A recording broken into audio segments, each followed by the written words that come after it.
అందరికీ నమస్కారం అండి. ఈరోజు వచ్చేసి 16వ తారీఖు 10వ నెల 2025 సంవత్సరం చెనాపాలెం గ్రామం బీరవల్లి వెంకటేశ్వర రెడ్డి గారి పొలంలో మనం జనని 355 ఫీల్డ్ పెట్టడం జరిగింది. ఒక 600-700 మందికి. మనతో పాటు రైతు కూడా ఉన్నారు. రైతు మాటల్లో తెలుసుకుందామండి ఎట్లా ఉంది ఏందనేది. నమస్కారం వెంకటేశ్వర రెడ్డి గారు. ఇప్పుడు మీరు ఇది వేసిన వెరైటీ పేరు ఏందండి? జనని 355. జనని 355 ఎట్లా ఉందండి? బాగానే ఉంది. ఇప్పుడు నేను 2 సంవత్సరాలు మంచి చేస్తున్నా. ఓకే. పోయిన సంవత్సరం మాత్రం దిగుబడి బాగా వచ్చింది. మిరపకాయలు వేసిన ఎకరం 20 క్వింటాల చొప్పున వచ్చింది. ఎకరానికి 20 క్వింటాలు వచ్చింది. ఓకే. ఈ సంవత్సరం మళ్ళా ఎకరం 70 సెంట్లు వేసారు. ఎకరం 70 సెంట్లు వేసారు. ఇప్పుడు ఇది ఎంత అచ్చు పెట్టారండి? ఇది 40 అచ్చు. 40 అచ్చు.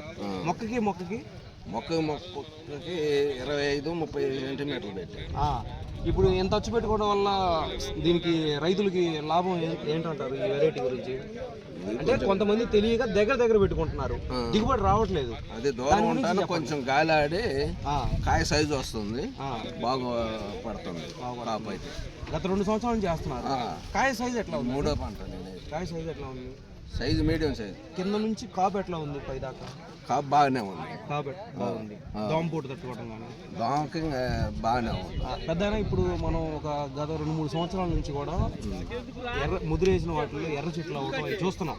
దీంట్లో నీకు ఎట్లా అనిపించింది? దీంట్లో ఇప్పటికైతే ఎర్ర చెట్లు ఏం తగలట్లేదు. నేను 2 సంవత్సరాల మంది చూస్తాను. జనని 355 3 ఎకరాల్లో అది సగం ఇది సగం 1 సంవత్సరం వేసిన దాంట్లో తగిలింది, కానీ దీంట్లో తగల. దీంట్లో అయితే తగలట్లేదు. రైతులు వేసుకోవచ్చా? పెద్ద వేసుకో చోటే కాకుండా అటు కూడా చూపించాను. దాని గురించి అడుగుతున్నాను. కొంచెం చేను ఇదంతా చూపించండి.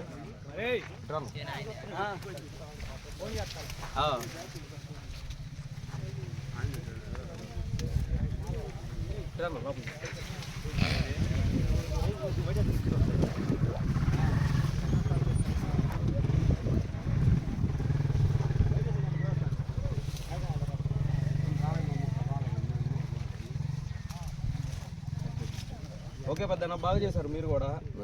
పొలం బాగా సాగు చేశారు. 4 రైతులు చెప్పండి ఈ వెరైటీ గురించి. ఓకేనా? జనని సీడ్స్ కంపెనీ వారి జనని 355 వెరైటీ. Thank you.